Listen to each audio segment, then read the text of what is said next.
মা, মানে আমাদের ঘরে জীবনে প্রথম এটাতে নয়, তুমি সেটাতে ভরো, সেই টিনটাতে ভরো, এটাতে লাগু।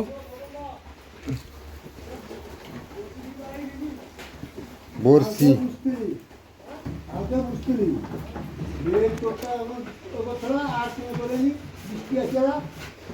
বন্যার পরিস্থিতি খুব ভয়ঙ্কর মা।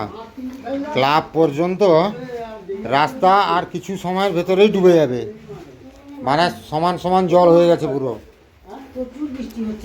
কি হবে কিছু মাথায়, শুকনো খাবারটা, এই জন্য মুড়িটা আপাতত 2 কিলো মুড়ি কিনে নিলাম। মুড়িটা বাড়িতে থাক, শুকনো খাবারটা মানে না সত্যি একদম।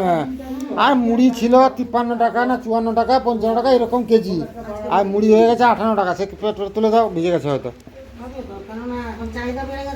চাহিদা বেড়ে গেছে, ওয়েদার খারাপ। হ্যাঁ আরে এ ওয়েদার এবছর যে কী হবে আমি ভাবছি।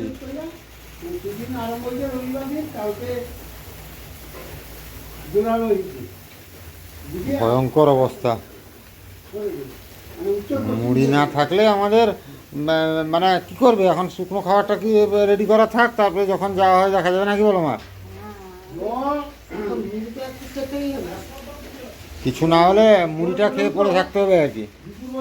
গতকাল রাতে এই পেঁপে গাছটা সুন্দর ছিল, পড়ে গিয়েছে, মানে বৃষ্টির সঙ্গে বাতাস হয়েছিল, গাছটা পড়ে গেছিলো। আজকে সকালে মোটামুটি গোপাল দাদু এসেছিলো, গোপাল দাদু বাবা এরকম খুঁটি দিয়ে, বাঁশের খুঁটি দিয়ে কোনো রকম গাছটাকে দাঁড় করিয়েছে। বাঁচবে কি না জানা নেই। তারপরে গোপাল দাদুকে চের গজানোর ওষুধ দিয়ে দিয়েছে, দেখা যাক বাঁচে কি না। আর এটাও পড়েছে এইদিকে, এই যে পেঁপে গাছটা, এটাই দেখতে পাচ্ছেন, এটাও হিলে গেছিলো একদম। ওপরে ওই যে ইলেকট্রিকের তারে আটকে গেছিলো, না হলে পড়ে যেত। এটাকে আবার আম গাছে বাঁধা হয়েছে। মোটামুটি এই পরিস্থিতি। আর খালপাড়ের দিকে নিয়ে যাই, অবস্থা দেখলে ভয়ঙ্কর। মোটামুটি ওইদিকে কেলেঘাই নদীর বাঁধ ভেঙে গেছে। এবার ওই দিক থেকে জলের প্রেসার এই দিকে আসবে পটাশপুর হয়ে। তো মোটামুটি আমাদের এই দিকে এমনি বন্যা হলে, কেলেঘাই নদীর যদি বাঁধ না ভাঙে, তাহলে বৃষ্টি থামলেই ধীরে ধীরে ধীরে ধীরে ধীরে ধীরে আমাদের জলটা কমে যেত। তো এইবার তার উল্টো হবে, কারণ কেলেঘাই নদীর বাঁধ ভেঙেছে মানে সেই জলের প্রেসার থাকবে। তো বৃষ্টি কমলেও আমাদের জল কমতে বড় সমস্যা হয়ে যাবে।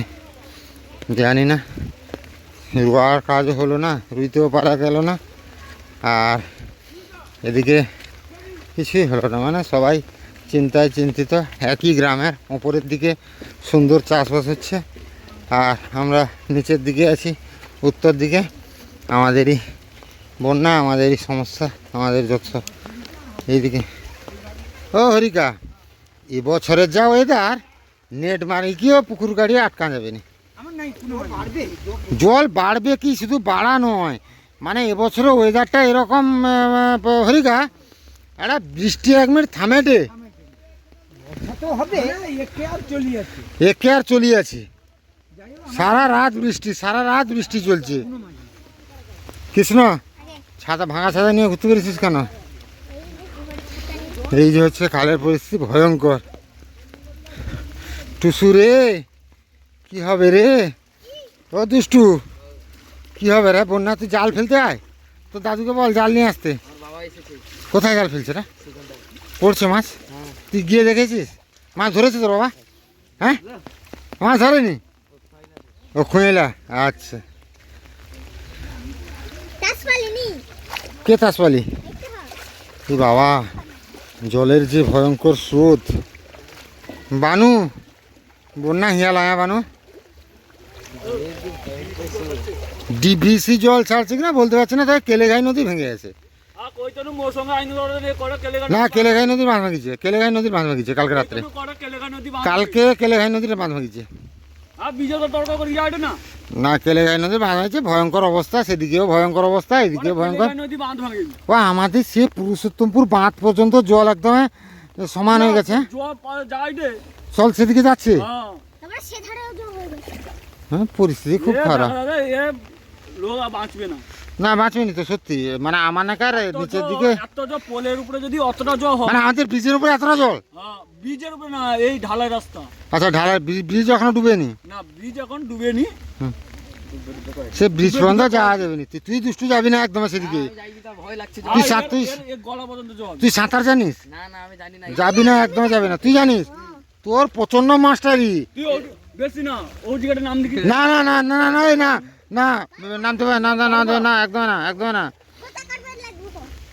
হ্যাঁ বিট, হ্যাঁ সেদিকেও জাল ফেলছে রে কে একজন, সেদিকে হাত দড়ি বেঁধে জাল ফেলছে। সেটা কে ফেলছে? সেটা কে ফেলছে বলতো? সাবধানে যাবি। আরে মুক্তি এত জলে নেমে গিয়ে কি করছিস রে? জালে মাছ পড়েছে? বাবা বাবা, তুল তুল তুল তুল তুল, পুঁটি মাছ লেগেছে। তুই উঠে নে, উঠে নে। কখন বসিয়েছিলিস? বাহ, ও সেদিকে সেদিকে, হ্যাঁ সেদিকে খাল পেরিয়ে যাচ্ছে, সবাই জাল ফেলার জন্য যাচ্ছে নাকি বলতো? কোথায়? সেখানেও আছে? তুই যা কৃষ্ণ, একটু দেখে আয় সঙ্গে। এটাতে পড়েনি, একটা পড়েছে না, এটাতে বেশি পড়েছে। তাহলে এটা তুললো এক্ষুনি। খালপাড় থেকে আসার পরে এত পরিমাণ বৃষ্টি হচ্ছে, কারেন্ট কিচ্ছু নেই। এখন মোটামুটি রাত 10টার মতো বাজে, এখনও বাইরে বৃষ্টির আওয়াজ, মানে বৃষ্টি চলছে যে অ্যাজবেস্টারের আওয়াজ হচ্ছে। বাট মাইক লাগিয়ে ভিডিও করছি বলে হয়তো বুঝতে পারছেন না। মানে আগামীকাল সকালে হয়তো দেখা যাবে চারিদিক পুরো সমুদ্র হয়ে গেছে, একদমে কোনো কিছু অস্তিত্ব আর নেই। কারণ যে পরিমাণে বৃষ্টি শুরু হয়েছে তাতে এক ভয়ানক বন্যার দিকে আমরা এগিয়ে যাচ্ছি। জানি না কী হবে, আজকের রাতটুকু কাটলে তবেই বোঝা যাবে কি পরিস্থিতি। আর গতকাল আমরা বিবাহবার্ষিকী থেকে সেই রাতের বেলা একটু বৃষ্টি থামার পরেই, মানে কী বলে যেটা, হালকা ভিজে ভিজে বাড়ি চলে এসেছিলাম বলেই হয়তো বেঁচে গেছি। নাহলে সেই থেকে যে রাতে শুরু হয়েছে ভীষণ বৃষ্টি, তারপরে ভোরের নাগাদ কিছুটা বন্ধ ছিল, তারপরে সকাল 10টা 11টা 12টা পর্যন্ত একটু কম ছিল, তারপরে যে শুরু হয়েছে বৃষ্টি। এখন লাগাতার বৃষ্টি চলছে, একবার ভারী বৃষ্টি হচ্ছে, কিছুক্ষণের জন্য একটু কম কম করে বৃষ্টি হচ্ছে, আবার ভারী বৃষ্টি হচ্ছে। জানি না, কারেন্ট ছিল না, এই কারেন্ট এসছে, রাতের বেলা কারেন্ট থাকবে কি নাও জানি না। আর এই ঝড় জলের ওয়েদারে দুর্যোগপূর্ণ রাতে যদি কারেন্ট না থাকে, সে আরেক ভয়ঙ্কর ব্যাপার। তো যাই হোক, কী হবে জানি না। আপনারা যারাই এরকম বৃষ্টির ওয়েদারে আছেন, বিশেষ করে আমাদের পূর্ব মেদিনীপুর, পশ্চিম মেদিনীপুর যেই সব এরিয়াতে আছেন, আপনারা খুব সাবধানে থাকুন। বিশেষ করে আপনাদের নিচু ঘর হলে বা মাটির ঘর হলে দরকারি যে সমস্ত কাগজপত্র সেগুলোকে গুটিয়ে রাখুন। যদি ঘর ছেড়ে যেতে হয় তাহলে যেন এই কাগজপত্রগুলো সঙ্গে নিয়ে যাওয়া যায়।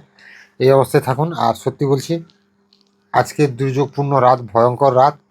ভগবানের কাছে প্রার্থনা করি সবাই যেন ভালো থাকে।